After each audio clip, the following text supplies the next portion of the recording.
네, 여러분 안녕하세요. 금맥경매 김향수입니다. 요즘은 많은 분들이 이제 부동산 경기가 워낙 화랑을 오랫동안 해오다 보니까는요, 이제는 물건도 많이 부족하고 이러다 보니까는 많은 분들이 어느 쪽으로 관심을 가지느냐 하면은요, 좀 난이도가 있는 재개발 쪽으로, 재개발 재건축 뭐 이렇게 도시 주거 환경 정비, 도시 및 주거 환경 정비법에서 이야기하고 있는 여러 가지 도시 재생 사업에 관련되어 있는 이런 물건들까지도 관심을 갖고 많이 투자를 하려고 하시더라고요. 근데 이런 물건의 가장 핵심은요, 이 낡은 물건을 내가 샀을 때, 혹은 경매로 낙찰받았을 때 과연 조합원 자격으로서 분양 자격을 받을 수 있는 물건인가, 이것이 중요하겠죠. 두 번째로 중요한 것은 무엇일까요? 두 번째로 중요한 것은 이 물건을 샀는데 내가 추가로 내어야 하는 추가 부담금이, 즉 이제 청산금이라 그러죠. 그 추가 부담금이 얼마를 더 내야 되는 것인지, 이런 부분을 판단을 해야 되겠죠.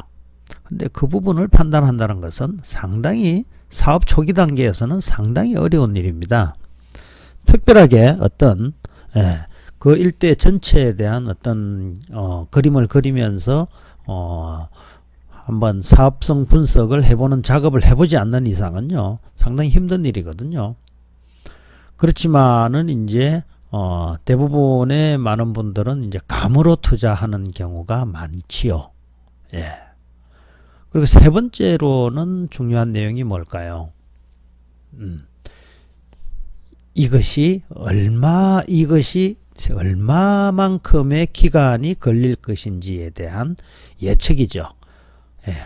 이 예측이라고 한다는 것은요, 현장 조사를 통해 가지고 재개발로 가야 되는지, 재건축으로 가야 되는지, 이런 부분에 대해서 사람들의 그 현장에서 살고 있는 토지 등 소유자들의 분위기가 가장 중요한 거라고 생각합니다. 구역 지정이 돼 가지고 재개발이나 재건축 사업으로 진행되고 있음에도 불구하고 반대하는 사람들이 많다 보면은요, 비대위가 만들어지고 이러다 보면은요, 항상 삐거덕대는 것이 이 재개발 구역에 있는 사업의 대부분이 그런 내용들이 많거든요. 항상 반대하는 사람들이 있기는 하죠. 예. 왜냐하면은 이 젠트리피케이션이라고 요즘 하는 용어가 나오죠. 그죠? 기존에 살고 있는 사람들이 추가 부담금을 낼 만한 여력이 안 되기 때문에 또 다른 곳으로 쫓겨나는 그런 이상한 현상이 나타나기 때문에 기존에 살고 있는 사람들이 반대하는 경우가 좀 많이 있죠. 그리고 그 구역 내에서 살고 있는 사람들이 꼬박꼬박 월세를 꼬박꼬박 잘 받고 있는 그런 토지 등 소유자들은요, 가능하면은 찬성하겠습니까? 반대하겠습니까? 반대를 많이 하겠죠. 그래서 다가구 주택이 밀집되어 있는 곳에서는 월세가 많이 나오는 이런 구역은 노후가 되더라도 재개발 사업이 진행되는 것이 어렵다는 경우가 많이 생기죠.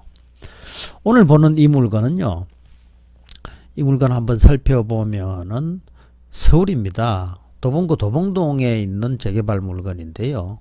이 물건은 단독주택이고 토지 면적은 26평입니다. 26평이고 건물 면적은 32평이네요. 온전한 지분이 아니고 온전하게 이렇게 나온 것인데, 이 물건이 2억 9,100만 원에 감정이 되어 있는 상태인데요. 토지 이용 계획을 확인해 보면은 새로운 내용을 확인을 할 수가 있을 거라고 봅니다. 어떤 내용이 있는지 한번 살펴볼까요? 여기에 정비구역이라는 내용이 아마 나올 겁니다.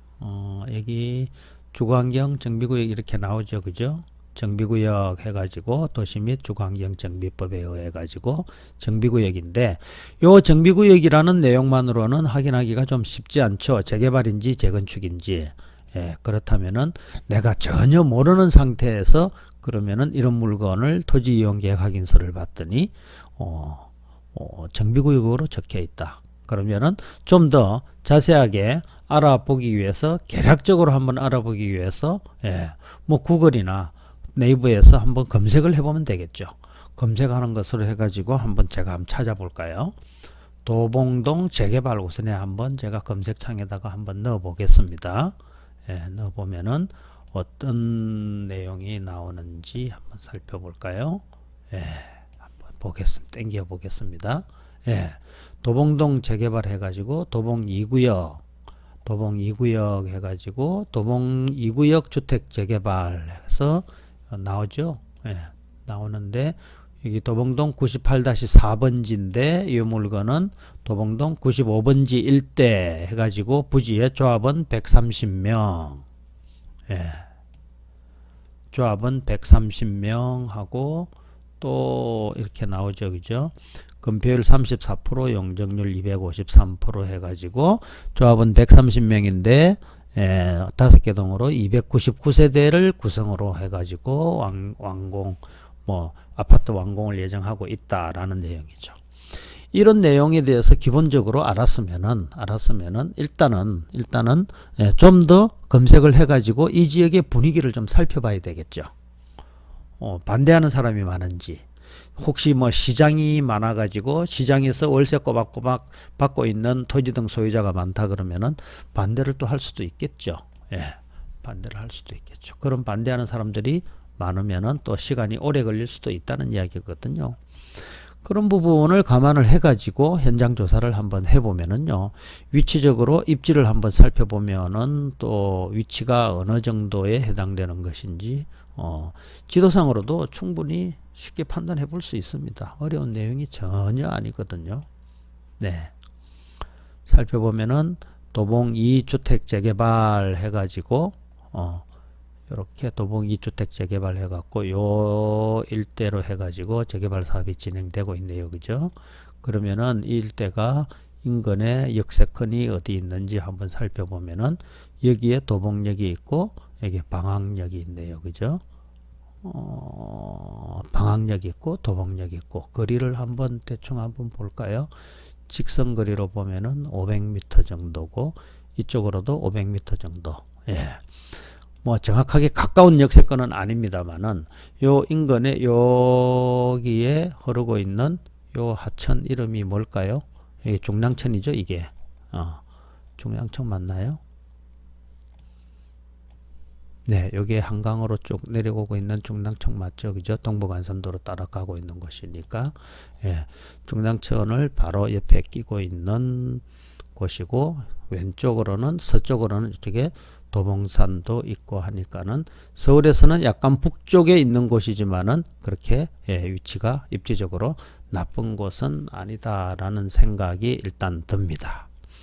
자, 그렇다면은 이런 물건을 가지고 2억 9,100만 원을 이제 2억 9,100만 원이 나왔습니다만은 이 물건은 2억 9,550만 원에 이제 낙찰을 받아갔습니다. 자, 그렇다면은 아까 130명의 토지 등 소유자인데 290세대를 짓고 300세대 정도를 짓는다면은 170세대 정도가 일반 분양이 된다는 이야기지 않습니까? 그 일반 분양으로 얻어진 수익은요, 누구의 수익으로 잡힐까요? 맞습니다. 맞습니다. 기존의 조합원, 즉시 이제 130명의 조합원들에게 골고루 그 수익이 나눠지겠죠. 물론 사업비라든지 건축비 같은 것은 진행되는 데 필요한 사업비, 건축비 같은 것은 당연히 지출되고 남는 금액을 봤을 때 그렇게 나누어진다는 것이겠죠. 그러면 수익이 얼마가 날 것인지 이 부분에 대해서는 지금 이 상태에서는요, 정확하게 알 수가 없지요. 없지만은 이 부분에 있어 갖고 인근의 아파트 시세와 조사를 해보고, 인근의 아파트 시세를 조사를 해보고 나의 이 감정가 대비해 가지고 차액을 계산을 해본다면은 어느 정도 차액이 생기겠죠. 그 차액을 내가 부담을 한다는 생각으로 새 아파트를 얻는다라는 마인드로 투자를 해야 될 것입니다. 그렇다면 이 감정가도 역시 지금 경매로 나온 이 감정가가 과연 이 도정법 사업이 재개발 사업이 진행될 때 그 감정 가격으로 나오느냐 그런 것은 아닙니다. 다시 새롭게 감정을 하는 것이고요. 대부분 지금 시세 감정보다 좀 낮게 감정되는 경향이 상당히 많거든요. 그러나 재개발 재건축에 있어 가지고 사업 시행을 위한 감정 가격은요.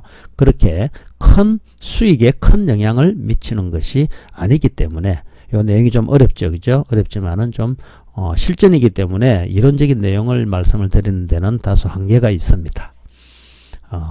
재개발 재건축을 위해서 하는 감정 가격은 경매를 위해서 나온 감정 가격보다 낮게 감정이 되더라도 그런 부분에 대해서는 크게 염려를 하지 않고 들어가셔도 별 무리는 없다라는 말씀을 드리는 것입니다. 오늘은 재개발 물건에 대한 것을 한번 살펴봤습니다. 네, 토지 투자의 정석을 말씀드리는 건맥토지 김양수였습니다. 감사합니다.